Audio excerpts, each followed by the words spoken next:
So, Formula One salaries 2017. Now, we know F1 drivers earn a lot.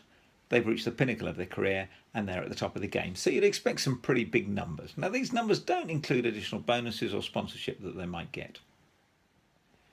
So you may be surprised that the driver earning the most has only won 2 world championships, and they were both in the last decade.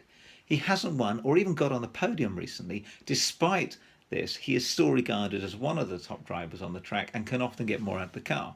Fernando Alonso earns $40 million a year.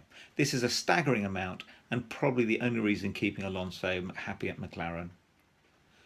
Number 2 on the list is the current world champion, Lewis Hamilton, and the only teammate to Alonso that has beat him over a season.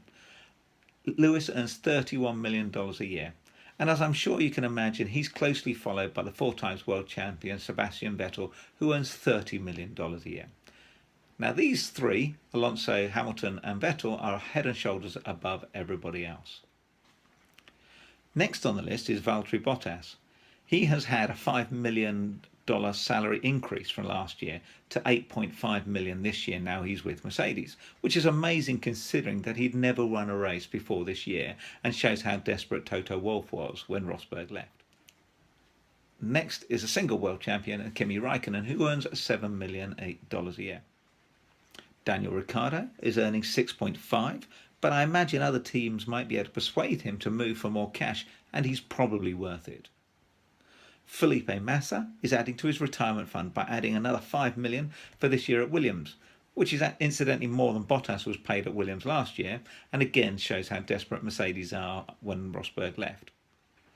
Nico Hülkenberg is on $3 million, but has never finished in the top 3 in a race. Max Verstappen also gets $3 million and is probably worth a lot more than this, especially as he's a race winner and someone demonstrating such promise. We shouldn't forget how young he is and how bright his future is currently looking at this point. It also has to be added that Max is by far the best value for money driver in terms of salary over what he delivers. Sergio Perez is 10th on the list with $2.5 million a year, followed by Roman Grosjean, who's earning $1.5 million. Kevin Magnussen earns $1 million a year, and Julian Palmer is also on $1 million a year, and he is the cheapest of the works driver, for now anyway.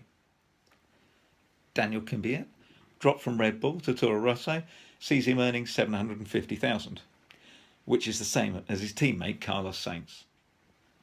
Stoffel Vandoorne, teammate to the $40 million a year Fernando Alonso, earns a mere $300,000. Maybe they needed to drop Button from last year for Stoffel so that they could afford Fernando. Marcus Ericsson is earning $285k, Sebastian Ocon is on $185k, and Pascal Wehrlein earns $150k. Lance Stroll, well, we don't know. We don't know what he's earning, but we shouldn't be worried too much because his dad has so much money, it's probably not relevant.